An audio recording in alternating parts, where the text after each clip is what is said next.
Mayong adlaw mga viewers, naatay tagaan og tubag, paminawon sa nato ang video nga gikuha ni pastor gikan sa kuha nga iyahang giputol nga nagsimba daw ta og larawan kanang akong video kanang picture nga naa sa taas.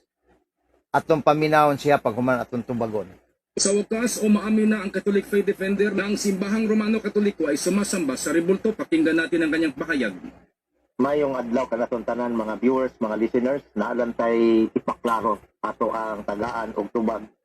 Kining lubina ni San Antonio de Padua nga ginagamit sa mga dili Katoliko nga dinhi sa page 5 ilang basahon nga nag-ingon.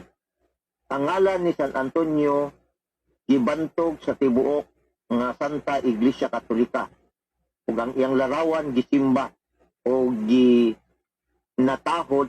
sa dako nga debosyon sa kadaghanan sa kalungsoran ni ining kapupudan.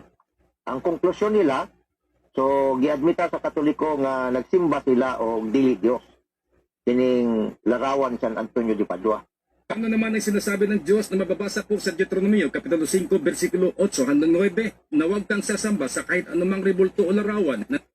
Okay, atong tubagon din hidapita mga kaigsunan.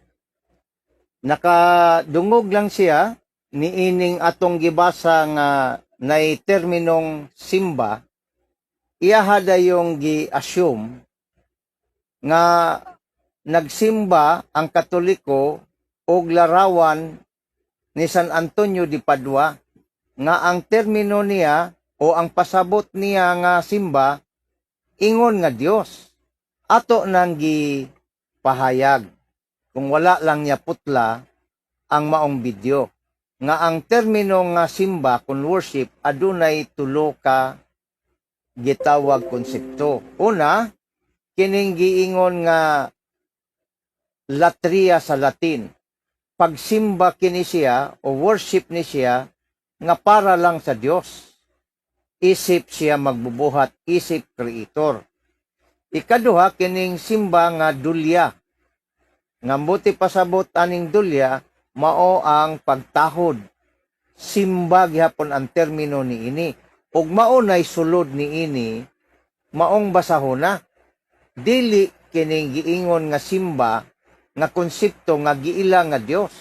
Kanang sa Deuteronomy chapter 5 nga iyang gikutlo, mao man na ang pagdili sa pagsimba ingon nga Dios.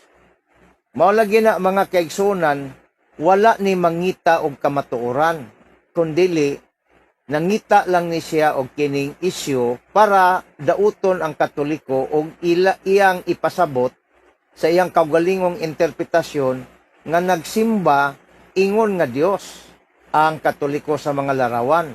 Apan sayop na kay ang atong gipasabot diha nga simba mao ang veneration nga nakasulat sa Daniel 2:46 nga si Haring Nabukadnesar misimba kang Daniel. Unsa man tong klaseng pagsimba nga iyang gihimo, dili isip Dios kay nakaila man siya sa tinuod nga Dios sa propeta. Mao to ang giingon nato niining maong libroha, nining maong basahona nga pagtahod dili kay giila nga Dios. Mao ning wa magsultig tinuod mga kaigsuonan nga klase sa pastor nga nagtudlo sa Biblia. Apan ato gihapon nga tagaan og katin-awan kay ang bakak balik-balikon sa tawo nga wa masayod mahimong tinuod. Mao nay atong response, follow and share.